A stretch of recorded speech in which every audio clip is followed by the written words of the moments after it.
If you have a condition in your neck that puts pressure on your spinal cord or spinal nerves, your doctor may recommend a posterior cervical laminectomy and fusion. The spine in your neck, also called the cervical spine, has 7 bones called vertebrae.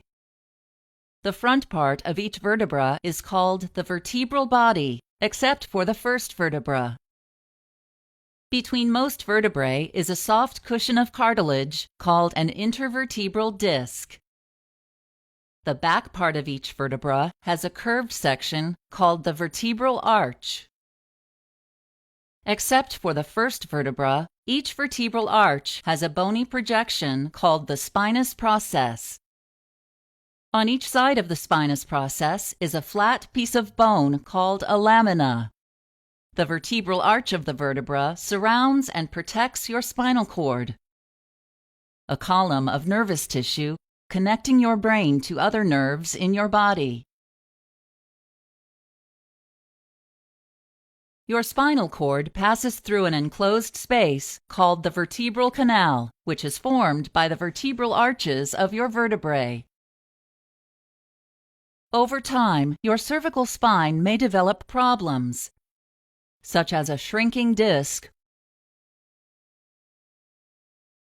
a herniated or ruptured disc, or bony growths on your vertebrae called bone spurs. These changes can narrow your vertebral canal and put pressure on your spinal cord or the nerves that branch off of it. The pressure can cause neck pain and stiffness, or pain, numbness, and weakness in your arms or hands. Before your procedure, an intravenous line, or IV, will be started. You may be given antibiotics through the IV to decrease your chance of infection. You will be given general anesthesia to make you unconscious and pain-free during the procedure.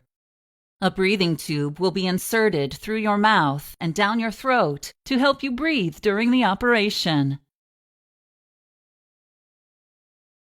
Your surgeon will make an incision on the back of your neck.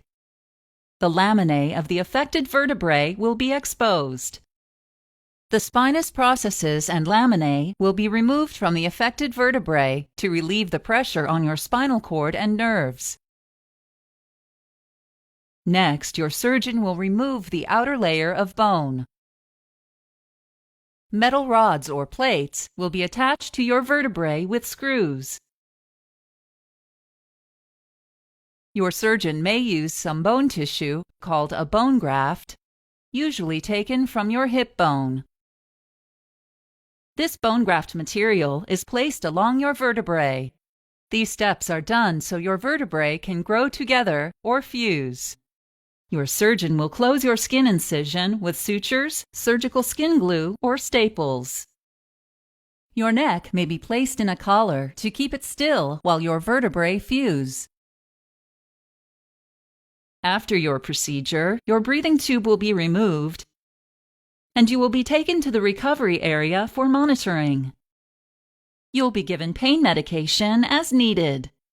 You may be released from the hospital within 2 to 3 days after your procedure.